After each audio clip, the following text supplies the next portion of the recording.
नाई और उसके पत्नी बहुत खुश हुए। उनके खुशी के मारे खुशी का कोई ठिकाना नहीं रहा और फिर दोनों बैठकर गिनना शुरू कर देते हैं। घड़े 1 2 3 4 करके कितने घड़े गिनते हैं और फिर आखिर में जब 7वें घड़े का ढक्कन खोलते हैं तो नाई की पत्नी बिल्कुल चीख उठती है। अब क्यों चीख उठती है?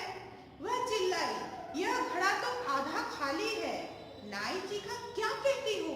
यह घड़ा आधा खाली कैसे है? वे दोनों उदास हो गए। अंत में नाई बोला, कोई बात नहीं, इस घड़े को हम भरेंगे, यह भी दूसरे घड़ों की तरह भर जाएगा। पत्नी ने पूछा, हम भरेंगे? कैसे? नाई बोला, सोने से भरेंगे, तुम्हारे सोने के गहने भी तो हैं, हम उन्हीं से भरना शुरू करेंगे। मैं सुनार से उन गहनों को गलाने के लिए कहूंगा, वह सोना हम घड़े में डाल देंगे। तो वे दोनों तो बहुत उदास हो गए कि क्योंकि 7वां घड़ा आधा खाली था। तो वो नाई थोड़ी देर सोचता रहा, फिर बोला कि कोई बात नहीं, इतना उदास मत हो, हम लोग इस घड़े को भर देंगे। तो कैसे भरेंगे भाई? नहीं, तुम्हारा जो गहना है, तुम्हारे जो जितने गहने आज तक मैंने बनवाए उनको मैं सुनार की दुकान पे ले जाके गला लूंगा और फिर उसे मैं इस घड़े में डाल दूंगा, तो ये घड़ा फिर भर जाएगा। नाई ने पत्नी के गहनों को गलवा कर सोना 7वें घड़े में डाल दिया, लेकिन ये क्या, घड़ा तो अभी भी नहीं भरा। तो नाई ले गया पत्नी के गहने सुनार की दुकान पर, फिर उन्हें गला करके घड़े में 7वें घड़े में डाल दिया, लेकिन फिर भी वो घड़ा नहीं भरा, वो आधा खाली ही रह गया। नाई अपनी पत्नी से बोला, सुनो, इतना खर्च मत किया करो, हम लोग खाने पीने में ज्यादा खर्च कर रहे हैं, खाने की चीजें कुछ कम खरीदो, तभी तो हम पैसा जोड़ पाएंगे। नाई और उसकी पत्नी ने कम खाना शुरू किया। कुछ ही दिनों में दोनों काफी दुबले हो गए। राजा ने देखा कि नाई बहुत दुबला हो गया है, कुछ चिंतित सा दिखाई देता है, हमेशा की तरह हंसी मजाक की बातें भी नहीं करता। उन्होंने नाई से पूछा, क्या बात है, तुम आजकल उदास क्यों रहते हो? तुम दुबले भी हो गए हो, क्या तुम बीमार हो? तो नाई ने बोला कि कोई बात नहीं, तुम पत्नी से बोला कि इतना खाने पीने पर इतना खर्चा मत करो, कम कम खाएंगे और फिर ज्यादा पैसा बचाएंगे, उन पैसों से सोना खरीदेंगे। कहकर वो लोग ऐसा ही करने लगे, कम खाने लगे और थोड़े ही दिनों में, ये तो जाहिर सी बात है कि खाना सही मात्रा में नहीं मिलेगा तो आदमी दुबला हो ही जाएगा। और वो राजा का नाई था, वो राजा ने भी नोटिस किया कि अरे ये क्या हो गया, ये इतना हंसी मजाक करने वाला आदमी इतना दुबला और चिंतित सा दिखने लगा है। तो उन्होंने पूछा कि क्या बात है, तुम बीमार हो क्या? नाई बोला, नहीं महाराज, ऐसी कोई बात नहीं, मैं बीमार नहीं हूँ, जरा पैसे के लिए चिंतित रहता हूँ। राजा ने कहा, चिंता ना करो, मैं तुम्हारा वेतन दुगना किए देता हूँ, क्यों, ठीक है ना? तो राजा ने बोला कि क्यों पैसों की चिंता करते हो, मैं तुम्हारा तनख्वाह बढ़ा देता हूँ। मैं आपको किन शब्दों में धन्यवाद दूं महाराज? नाई आनंद विभोर होकर बोला, अब मेरी सारी कठिनाइयां दूर हो जाएंगी। वेतन दुगना होने पर नाई और अधिक बचत करने लगा। जो भी पैसा वो जमा करता उसका सोना खरीदता, 7वें घड़े में डालता, पर 7वां घड़ा था कि भरने का नाम ही नहीं लेता। तो राजा ने बोला कि मैं तुम्हारा वेतन, मैं तुम्हारा तनख्वाह बढ़ा देता हूँ।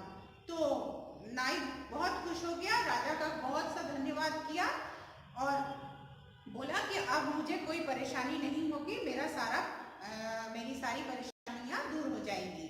और लेकिन क्या होता है कि जितना भी पैसा उसका बढ़ता है तनख्वाह में, वो उन पैसों को खाने पीने पर तो खर्च नहीं करता, वो उन पैसों से और भी अधिक सोना खरीदता है। तो उनका जो समस्या था, वो उस समस्या का हल नहीं निकलता है। जितना भी वो पैसा जमा करके सोना खरीदता है और घड़े में डालता है, लेकिन घड़ा बिल्कुल भी नहीं भरता है, भरने का नाम ही नहीं लेता। राजा ने देखा कि नाई अब भी उदास और चिंतित है। राजा ने पूछा, क्या बात है, मैंने तुम्हारा वेतन दुगना कर दिया, फिर भी तुम इतने चिंतित दिखाई पड़ते हो, तुम दिन पर दिन दुबले होते जा रहे हो।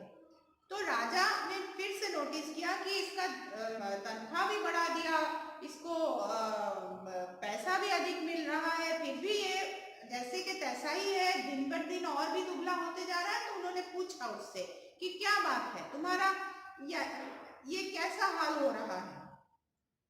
नाई समझ न सका कि क्या जवाब दे।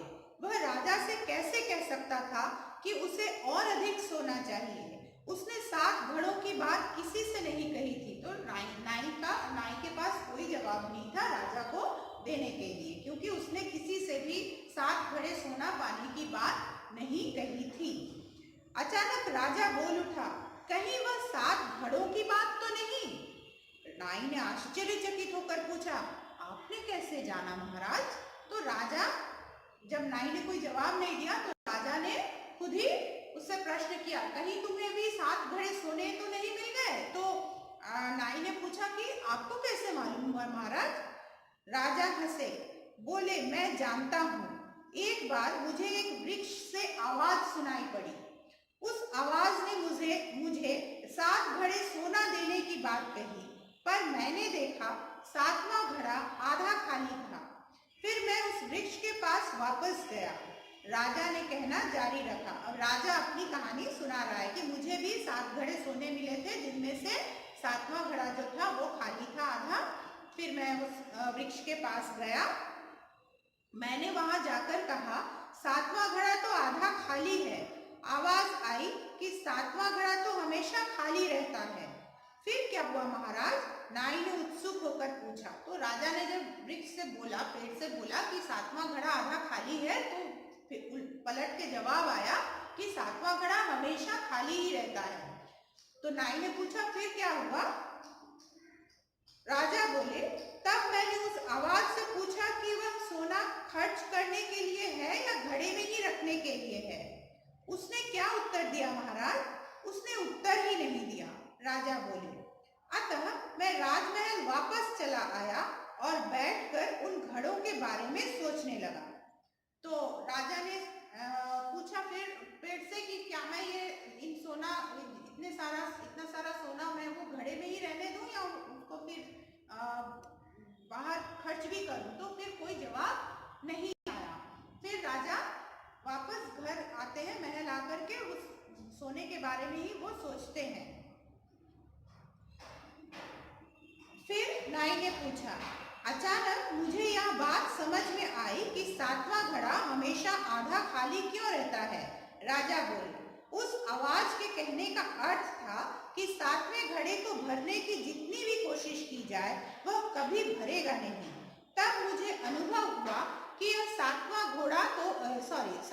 घड़ा तो लालच का फंदा है।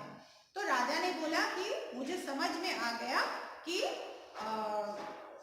वो आवाज क्या कहना चाह रहा था। वो कहना चाह रहा था कि ये 7वें घड़े में जितने भी आप सोना डालो ये कभी भी भरने वाला नहीं है, क्योंकि ये 7वां घड़ा जो है वो लालच का फंदा है। इस लालच का कभी अंत नहीं होगा। चूंकि यह घड़ा कभी भरेगा नहीं, इसलिए सोना पाने का मेरा लालच भी कभी समाप्त नहीं होगा। इस तरह फंदे में मैं हमेशा के लिए फंस जाऊंगा। तो राजा ने को समझ में आ गया कि ये घड़ा कभी भरने वाला नहीं है, क्योंकि ये लालच जो है वो कभी भी खत्म नहीं होने वाला है। जितना भी मैं कोशिश करूं इस घड़े को मैं नहीं भर सकता और इस फंदे में मैं फंसता ही चला जाऊंगा। फंदा? नाई चिल्लाया। हाँ, राजा बोले, वह फंदा ही था। वह 7वां घड़ा तृष्णा का घड़ा है। तृष्णा मतलब प्यास और अधिक पाने की इच्छा। जितना अधिक मिलेगा तृष्णा उतनी ही अधिक बढ़ती जाएगी, इसका कोई अंत नहीं। फिर आप उस फंदे में से कैसे निकले महाराज? नाई ने पूछा। राजा ने कहा, यह बड़ा सरल था। मैं एक बार फिर उस वृक्ष के पास गया और मैंने आवाज लगाई, तुम सोने से भरे अपने ये 7 घड़े वापस ले लो, मैं उन्हें नहीं चाहता। तो नाई पूछा कि आप इस लालच के फंदे से आप कैसे बाहर निकले? तो राजा ने कहा कि मैं फिर से एक बार पेड़ के पास गया और बोला कि मुझे ये घड़े नहीं चाहिए, मुझे सोना नहीं चाहिए, अपना सोना वापस ले लो। फिर क्या हुआ, नाई ने पूछा। आवाज आई, ठीक है, मैं उन घड़ों को वापस ले लूंगी। जब मैं महल में लौटा तो मैंने देखा कि सातों घड़े गायब थे, राजा ने बताया। तो राजा बोला कि मैंने बोला कि मुझे नहीं चाहिए, तो आवाज आई कि ठीक है, मैं वापस ले लेती हूँ। और फिर मैं जब महल वापस आया तो देखा कि वो सारे घड़े गायब हो चुके थे। तो सातवां घड़ा कभी भरा ही नहीं जा सकता, आप निश्चित रूप से इसे मानते हैं महाराज, नाई ने सिर खुजलाते हुए कहा। तो नाई ने पूछा कि आप एकदम श्योर है कि ये सातवां घड़ा कभी भी नहीं भरेगा? राजा बोले, इसमें कोई संदेह नहीं। इससे पहले कि तुम्हें और विलंब हो, तुम उन घड़ों को तुरंत लौटा दो। तुम दुबले हो रहे हो और बीमार भी रहने लगे हो। सोना पाने की इस बढ़ती तृष्णा से क्या लाभ? कहीं ऐसा ना हो कि तुम और अधिक विपत्ति में पड़ जाओ। तो राजा बोले कि मुझे कोई संदेह नहीं है कि ये लालच का फंदा है और कभी ये घड़ा भरने वाला नहीं है। इससे पहले कि और देर हो जाए और तुम कोई किसी मुसीबत में पड़ जाओ, तुम जाओ और वापस दे आओ सारा सोने से भरा घड़ा। राजा की बातों से नाई डर गया। वह दौड़कर जंगल में उस वृक्ष के पास गया और उसने आवाज लगाई, अपने सातों घड़े वापस ले लो, मुझे नहीं चाहिए। ठीक है, मैं ले लूंगी, आवाज आई। जब नाई घर पहुंचा तो सातों घड़े गायब थे। और हाँ, उनके साथ ही नाई ने खर्च में कटौती करके जो सोना बचाया था वह भी पत्नी के सारे गहनों के साथ गायब हो गया था। लेकिन नाई और उसकी पत्नी को अब इस बात का कोई दुख न था, क्योंकि वे लालच के फंदे से छूट गए थे, वे प्रसन्न थे। तो जब नाई वापस जाता है तो देखता है कि वो जाता है, जाके कहता है कि मुझे नहीं चाहिए, वापस ले लो। वापस जब आता है तो देखता है कि सातों घड़े वापस मतलब गायब हो चुके थे। साथ में उसने खुद से जो सोना बचाया था या खरीदा था और घड़े में डाला था, सारे गायब हो चुके थे। लेकिन उससे उसको कोई दुख नहीं था, क्योंकि उसे उसकी सुख, उसकी शांति मिल चुकी थी और वह और उसकी पत्नी खुश थे। उन्हें अब किसी बात की चिंता नहीं थी, उनका लालच जो था वो समाप्त हो चुका था। तो कहने का मतलब ये है कि इंसान को लालच नहीं करनी चाहिए। जिसके पास जितना है उससे अगर वह संतुष्ट रहे तो वह खुश रहेगा।